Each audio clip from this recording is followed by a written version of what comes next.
Hello student, मैं एकता सिंह आप सभी का ज्ञान चैतन्य चैनल में बहुत-बहुत स्वागत करती हूँ। आज के इस टॉपिक में हम भारत ब्रिटिश शासन का भारत पर आर्थिक प्रभाव देखते हैं। उससे रिलेटेड सारे क्वेश्चन यहाँ पर कंप्लीट करने वाले हैं, तो शुरू करते हैं। सबसे पहला क्वेश्चन है, भारत का प्रथम छापाखाना निम्नलिखित में से किस स्थान पर स्थापित हुआ था? तो छापाखाने की बात हो रही है, तो गोवा यहाँ पर सही आंसर हो जाएगा।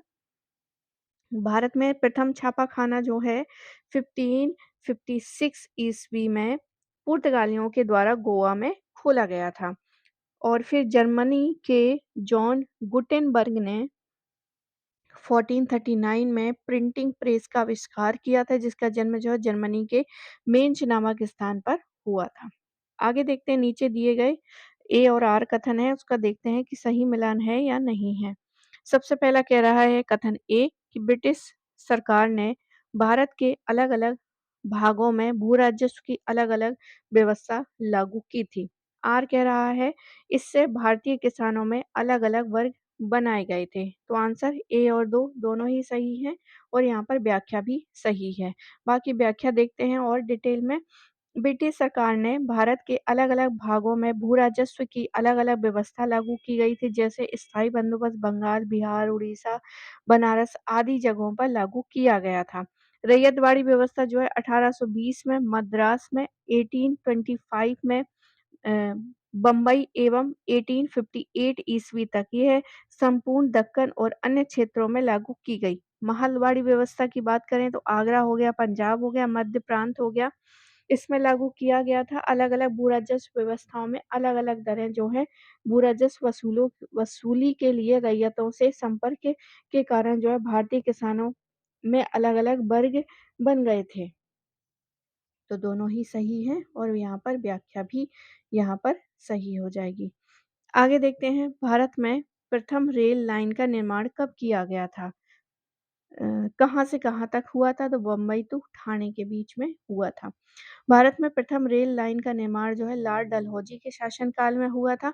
भारतीय रेलवे ने सबसे पहली ट्रेन जो है 19वीं सदी में चलाई थी। देश में पहली ट्रेन जो है 16 अप्रैल 1853 को बम्बई में बोरी बंदरगाह स्टेशन से ठाणे के बीच चलाई गई थी। आगे है, निम्नलिखित में से किस समाचार पत्र ने कहा था कि भारत में रेल का विकास एक एक हथकड़ी है? तो आंसर यहाँ पर हो जाएगा, सही आंसर हमारा सहचर। सहचर बहुत इम्पोर्टेंट क्वेश्चन है। सहचर ये जो समाचार पत्र है सहचर इसने ही कहा था कि भारत में रेल का विकास एक हथकड़ी है। 1885 में सहचर नामक समाचार पत्र ने अपने एक अंक में लिखा था कि भारत में रेल का विकास एक हथकड़ी है।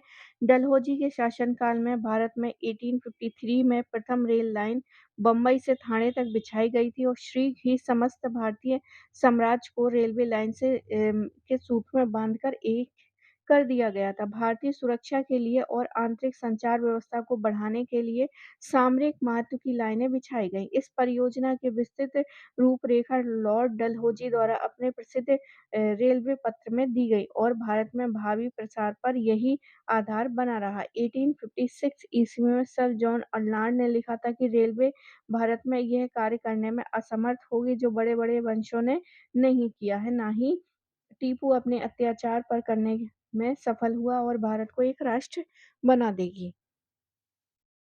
आगे देखते हैं।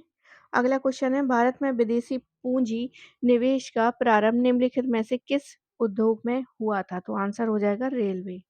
रेलवे में हुआ था। लॉर्ड डलहौजी के के शासनकाल में 1853 में प्रथम रेलवे लाइन जो है बम्बई से ठाणे तक बिछाई गई। ये रेलवे लाइन जो है भारतीय कोष से नहीं बनाई जा रही थी, अपितु निजी प्रयत्नों के अधीन बनाई जा रही थी, जिससे सरकारी कोष पर बहुत भार नहीं पड़ा और अंग्रेजी जनता को भारत में पूंजी लगाने का अवसर मिला। आगे है, भारत में जब रेल मार्ग पहली बार प्रचलित हुई, इसका मुख्य उद्देश्य था कृषि वाले क्षेत्रों को बाजार से जोड़ना। बी ऑप्शन यहाँ पर सही हो जाएगा। भारत में अंग्रेजों द्वारा रेल मार्ग का उपयोग औद्योगिक विकास की प्रक्रिया में निहित है। रेलवे के विकास से भारतीय वाणिज्य में एक नवीन युग का सूत्रपात हुआ था, जब वे आसानी से कच्चा माल उपलब्ध करा सकते थे और कृषि कार्य कृषि वाले क्षेत्रों को मुख्य बाजार से आसानी से जोड़ सकते थे। आगे देखते हैं अगला अगला क्वेश्चन है, पहली बार भारतवर्ष की औसत प्रति व्यक्ति आय का सांख्यिकीय अनुमान प्रस्तुत करने वाला कौन था? तो सांख्यिकीय अनुमान प्रस्तुत करने वाले दादा भाई नारोजी थे। भारत में प्रथम बार जो है 1868 में प्रथम वर्ष की औसत प्रति व्यक्ति आय का सांख्यिकीय अनुमान जो है दादा भाई नौरोजी ने प्रस्तुत किया था, जबकि प्रथम अनुमान वैज्ञानिक अनुमान डॉक्टर बी वी के आर वी राव ने किया था। ब्रिटिश काल में राष्ट्रीय आय के संबंध में जो अनुमान मिलते थे, इसमें प्रमुख थे Dadabhai Naoroji, William Digby, Findlay, Shirras और शाह और खंबर, डॉक्टर वी राव तथा CRCE।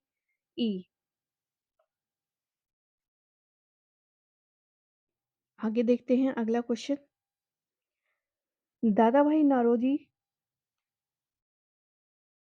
ने किस खेल के माध्यम से लोगों का ध्यान धन निष्कासन सिद्धांत की ओर खींचा था?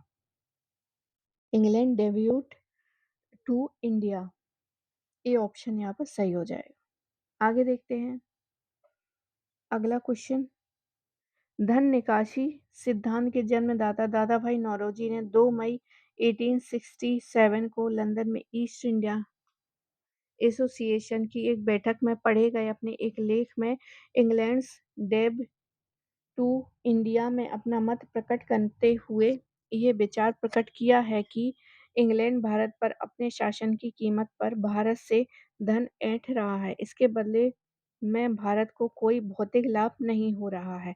बाद में दादाभाई नौरोजी द्वारा लिखे गए अन्य लेखों द्वारा poverty and un British rule in India, the wants and means of India और on the commerce of India आदि लेखों का विषय भी धन का बहिर्गमन रहा है। आगे देखते हैं अगला क्वेश्चन, भारत में सर्वप्रथम पूंजी निवेश किस क्षेत्रों में हुआ है? तो आंसर हो जाएगा रेलवे और बैंकिंग, बीमा और जहाजरानी में। तो बी ऑप्शन यहाँ पर सही हो जाएगा। किसी भी विदेश व्यक्ति या संस्था द्वारा 1833 ईस्वी में भारत के विकास से संबंधित किसी भी क्षेत्र में पूंजी निवेश नहीं हुआ था। भारत में विदेशी पूंजी निवेश मुख्य रूप से 1901 के बाद ही हुआ था, वह भी काउंटर गारंटी की शर्त पर। वास्तविकता यह थी कि 1914 के पहले भारत में अंग्रेजी पूंजी का निवेश रेलवे, सड़क, बैंक, बीमा, व्यापारिक जहाज, खनिज उद्योग, वित्तीय संस्थाओं और वित्तीय निगम में हुआ था।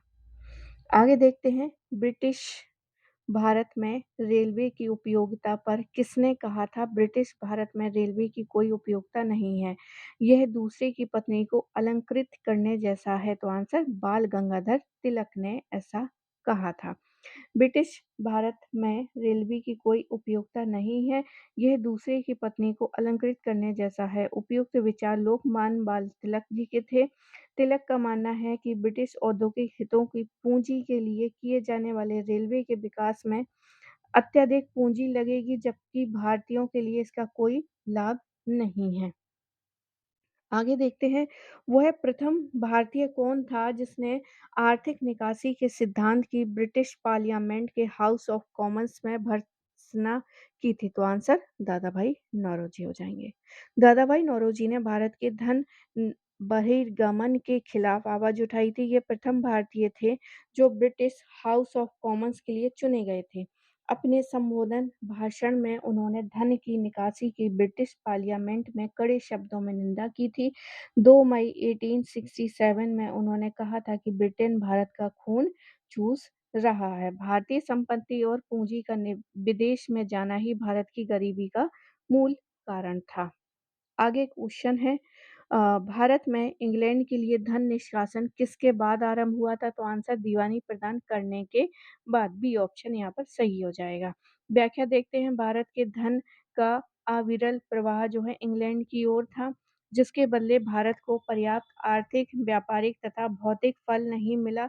ऐसे धन को भारतीय राष्ट्रीय नेताओं तथा अर्थशास्त्रियों ने धन की निकासी की संज्ञा दी है। भारत से इंग्लैंड के लिए धन का प्रवाह प्लासी की विजय के साथ ही आरंभ हो जाता था। 1765 में शाह आलम द्वितीय द्वारा अंग्रेजों को दीवानी प्रदान करने के बाद धन के बहिर्गमन में वृद्धि हो गई थी। आगे देखते हैं, भारत के आर्थिक इतिहास पर पहली प्रसिद्ध पुस्तक का नाम क्या था?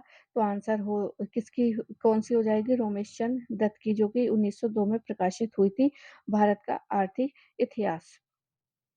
और इसमें भी जो है भारत के धन निष्कासन का सिद्धांत जो है सर्वप्रथम दादाभाई नौरोजी ने प्रस्तुत किया था।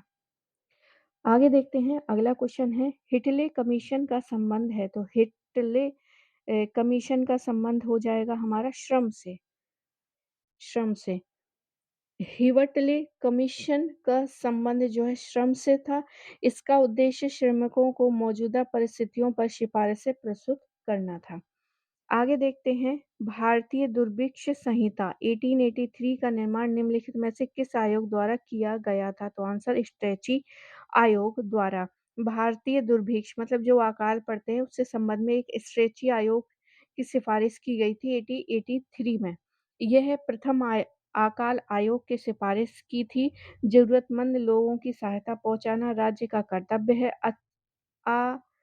समक्ष लोगों तथा अशक्त लोगों को भोजन दिया जाता था।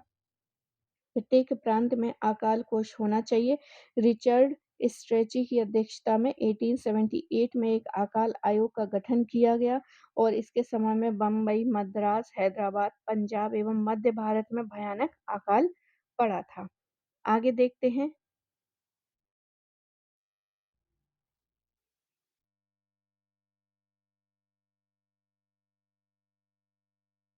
आगे देखते हैं 1881 में प्रथम फैक्ट्री अधिनियम किससे संबंधित था? तो ये मजदूरों से संबंधित था, पर कौन से बाल मजदूरों से संबंधित था प्रथम फैक्ट्री अधिनियम। अब इसमें क्या था इसकी व्याख्या देख लेते हैं। 1881 में पारित भारत का प्रथम कारखाना अधिनियम बाल श्रम से संबंधित था। इसमें यह विधान किया गया था कि 7 वर्ष से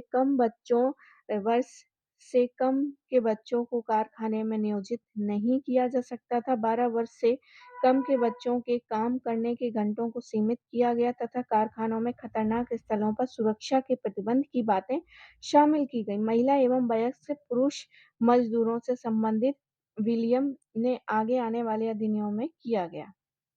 आगे देखते हैं, प्रथम ट्रेड अधिनियम पारित किया गया। ट्रेड का पूछा है तो आंसर 1926 ईस्वी हो जाएगा। प्रथम ट्रेड यूनियन अधिनियम 1926 में पारित हुआ था। इसके द्वारा पंजीकृत यूनियनों को हड़ताल करने की मान्यता मिल गई थी। इसके पहले ये नियम नहीं था और मजदूरों से बलपूर्वक काम करवाया जाता था और पैसा नहीं दिया जाता था, परंतु इस अधिनियम के तहत वे हड़ताल कर सकते थे। अगला क्वेश्चन है, निम्नलिखित कथनों में से कौन सही नहीं है? तो ब्रिटिश काल में भारत विनिमय माल का पूर्ति करता था, तो सी ऑप्शन यहाँ पर सही हो जाएगा। आगे देखते हैं, ब्रिटिश कालीन भारत विनिमय माल का आपूर्तिकर्ता न होकर कच्चे माल का आपूर्ति करता था, अतः सी ऑप्शन यहाँ पर सही है। आगे देखते हैं, 18वीं शताब्दी के पूर्वार्ध में बंगाल से निर्यात होने वाली सबसे महत्वपूर्ण वस्तुएं क्या थीं? तो शोरा थी, कच्चा रेशम था, चीनी थी और अफीम था। आगे देखते हैं, 18वीं शताब्दी में निम्नलिखित में से कौन तांबे एवं पीतल उद्योग के लिए सबसे प्रसिद्ध था? तो बनारस हो गया, पूना हो गया और नासिक हो गया। सी ऑप्शन यहाँ पर सही है। आगे देखते हैं, भारत का मुख्य उद्योग कपास, रेशम एवं और ऊन की बुनाई था। बंगाल के बाहर लखनऊ, अहमदाबाद, नागपुर और मदुरै सूती उद्योग के लिए प्रसिद्ध था। पीतल, तांबा, कांसे के बिक्री के माल भारत में सर्वत्र तैयार किए जाते थे। कुछ उल्लेखनीय केंद्र जो है बनारस, तंजौर, पूना, नासिक, अहमदाबाद थे। आगे देखते हैं, आरंभ में यूरोपीय व्यापारियों की रुचि किस में थी? तो आंसर मसाले में थी। यूरोपीय देशों में भारतीय मसालों की अत्यधिक मांग थी, अतः सभी यूरोपीय कंपनियां मसालों के व्यापार की तरफ जो है आकर्षित हुई और अत्यधिक मुनाफा प्राप्त किया। मसालों के अतिरिक्त भारतीय वस्त्र, नील, रेशम का व्यापार भी किया जाता था। आगे देखते हैं 19वीं शताब्दी में भारत सरकार की आय का सबसे प्रमुख साधन क्या था? तो भू राजस्व हो जाएगा। 19वीं शताब्दी में अंग्रेजों की आय का सबसे महत्वपूर्ण स्रोत जो है भू राजस्व था। स्थायी भूमि व्यवस्था, महलवाड़ी व्यवस्था तथा रैयतवाड़ी व्यवस्था में सरकार किसानों का शोषण कर अधिक से अधिक राजस्व प्राप्त करती थी। भू राजस्व की उच्च दरों के कारण इस काल में कई किसान विद्रोह भी हुए थे। अगला क्वेश्चन देखते हैं 19वीं शताब्दी में अंग्रेज जो है भारत से ब्रिटेन को निम्नलिखित में से किस वस्तु का निर्यात करते थे? तो आंसर कपास का। कपास का निर्यात करते थे। 19वीं शताब्दी जो है औद्योगिक क्रांति के ज़रूरत के अनुरूप अंग्रेज भारत से कच्चे माल के रूप में कपास, अफ़ीम, नील आदि ले जाते थे और ब्रिटेन में माल तैयार कर पुनः भारत में बेचते थे। अगला क्वेश्चन है निम्नलिखित में से ब्रिटिश सरकार की नीतियों के फलस्वरूप भारतीय कृषक वर्ग की निर्धनता का कौन-सा प्रमुख कारण था? तो डी ऑप्शन यहाँ पर सही होगा। ब्रिटिश शासन के अधिकतम काल में कृषक वर्ग पर अधिक भूमि कर लगाना था। आगे देखते हैं व्याख्या। भारत में ब्रिटिशों ने अपने हितों की पूर्ति हेतु राजस्व वसूली की अलग-अलग व्यवस्था लागू की थी। उनका उद्देश्य जो है अधिकतम भू-राजस्व की उगाही थी। कई बार भू-राजस्व की दरें कुल उत्पादन का 50% होती थी। ऐसे में भारतीय किसानों के पास जीवन निर्वाह लायक ही अधिशेष बचता था तथा वे अत्यंत गरीब हो गए थे। आगे देखते हैं भारत में स्थापित होने वाला पहला वाणिज्यिक बैंक कौन-सा था? तो बैंक ऑफ कलकत्ता। यूरोपीय पद्धति द्वारा आधारित प्रथम बैंक विदेशी पूंजी के सहयोग से अलेक्जेंडर एंड कंपनी द्वारा बैंक ऑफ हिंदुस्तान नाम से 1770 में कोलकाता में स्थापित किया गया था, किंतु यह बैंक जो है शीघ्र ही असफल हो गया था। सन 1806 में बैंक ऑफ बंगाल, सन 1840 में बैंक ऑफ बॉम्बे तथा 1843 में बैंक ऑफ मद्रास की स्थापना की गई। आगे देखते हैं 1921 में इन तीनों बैंकों को मिलाकर इंपीरियल बैंक ऑफ इंडिया की स्थापना की गई और जुलाई 1955 को इनका राष्ट्रीयकरण इनके नाम बदलकर स्टेट ऑफ बैंक इंडिया कर दिया गया। अगला क्वेश्चन देखते हैं 1918 में भारतीय उद्योग आयोग के सदस्य के रूप में किसने अपनी रिपोर्ट अलग प्रस्तुत की थी? तो आंसर मदन मोहन मालवीय हो जाएंगे। मदन मोहन मालवीय उदारवादी कांग्रेसी नेता थे। वे 1918 में गठित जो है भारतीय उद्योग आयोग के सदस्य बनाए गए थे। उन्होंने भारतीय उद्योगपतियों की दशा से प्रभावित होकर अपनी अलग रिपोर्ट प्रस्तुत की थी। आगे देखते हैं निम्नलिखित राष्ट्रवादियों में से उसका नाम लिखिए जो योजनात्मक आर्थिक विकास के आधार पर राष्ट्र निर्माण के पक्षधर थे। वे एक अभियंता भी थे। तो आंसर एम विश्वेश्वरैया। 20 के दशक में योजनाबद्ध विकास का प्रथम आह्वान करने वालों में मोक्ष गुंडन विश्वेश्वरैया भी थे। प्रख्यात इंजीनियर, शिक्षा शास्त्री, भारत रत्न विश्वेश्वर देश के आर्थिक विकास के लिए योजना की आवश्यकता पर उचित सर्वप्रथम पुस्तक प्लान्ड इकोनॉमी फॉर इंडिया जो 1934 में प्रकाशित हुई थी। इसमें उन्होंने भारत के नियोजित आर्थिक विकास हेतु 10 वर्षीय योजना प्रस्तुत की, जिसका मुख्य उद्देश्य भारत राष्ट्रीय आय को दुगुना करना, लघु एवं बड़े उद्योगों को विकसित करना तथा कारखाने क्षेत्र में उत्पादन में वृद्धि करना था। आगे देखते हैं अगला क्वेश्चन। अनौद्योगिकीकरण के संदर्भ में निम्नलिखित में से कौन सा सही है? सबसे पहला ये प्रक्रिया 1813 में प्रारंभ हुई थी। दूसरा है ईस्ट इंडिया कंपनी के व्यापारिक एकाधिकार की समाप्ति ने इस प्रक्रिया को तेज कर दिया था, तो दोनों ही यहाँ पर सही हो जाएंगे। व्याख्या देखते हैं औद्योगिक क्रांति के फलस्वरूप जो है विदेशों में औद्योगिकरण होने लगा तथा उत्पादन बढ़ने लगा। भारत में औद्योगिक पतन हुआ जिसमें अनौद्योगिकरण का काल कहते हैं। 1813 के चार्टर एक्ट द्वारा ईस्ट इंडिया कंपनी के व्यापारिक एकाधिकारों की समाप्ति तथा ब्रिटिश नागरिकों को भारत से व्यापार करने की छूट मिलने के फलस्वरूप भारतीय बाजार सस्ते एवं मशीन निर्मित आयात से भर गया। भारत में परंपरागत हस्तशिल्प उद्योग का ह्रास जो है अंग्रेजी माल के भारतीय बाजारों में भर जाने से हुआ, क्योंकि भारतीय हस्तशिल्प अंग्रेजों के सस्ते माल का मुकाबला नहीं कर सकता था, अतः दोनों कथन सत्य हो जाएंगे। अगला क्वेश्चन है, भारत में स्थानीय स्वायत्त शासन का जनक किसे कहा जाता है? तो आंसर लॉर्ड रिपन को। लॉर्ड रिपन को। बी ऑप्शन यहाँ पर सही हो जाएगा। भारत में स्थानीय स्वायत्त शासन का जनक जो है लॉर्ड रिपन को कहा जाता है। लॉर्ड रिपन एक जनतांत्रिक चेतना वाले व्यक्ति थे। उन्होंने 1882 में एक प्रस्ताव पारित कर स्थानीय शासन के लिए निम्न प्रावधान किए। नंबर 1, स्थानीय बोर्ड को कार्य करने तथा आय के साधन दिए गए। दूसरा है सरकारी बोर्ड का गठन किया गया। तीसरा है सरकारी हस्तक्षेप की अनुमति कार्यों की समीक्षा करने तक ही सीमित कर दी गई। इसके द्वारा हंटर आयोग का गठन किया गया। वर्नाक्युलर प्रेस एक्ट की समाप्ति और 1882 में स्थानीय स्वशासन एक्ट जैसे महत्वपूर्ण कार्य किए गए।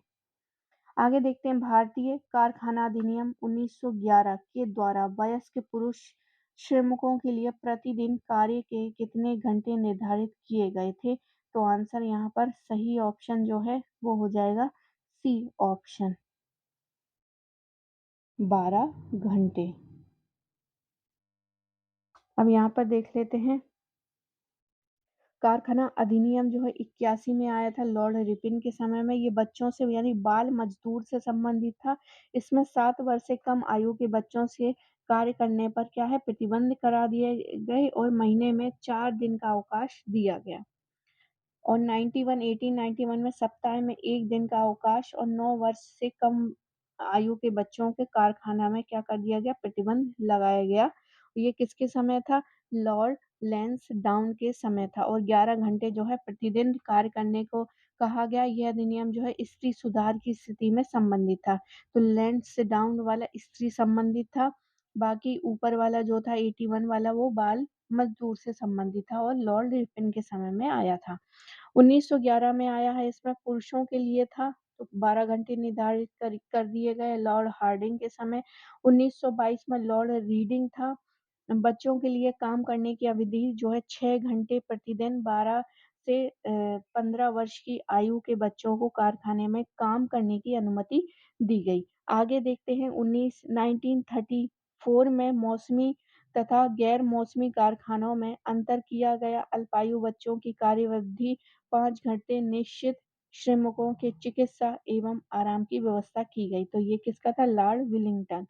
1946 में नियमित कारखानों में श्रमिकों को कार्यावधि 9 घंटे की तथा कैंटीन की व्यवस्था की गई। ये लॉर्ड वेवेल की तरफ से था, के समय में था। तो आई होप आपको ये वीडियो पसंद आया होगा। पसंद आया तो प्लीज़ लाइक करें, शेयर करें, सब्सक्राइब करें। मिलते हैं एक और वीडियो के साथ। पूरा वीडियो देखने के लिए आप सभी का बहुत बहुत धन्यवाद।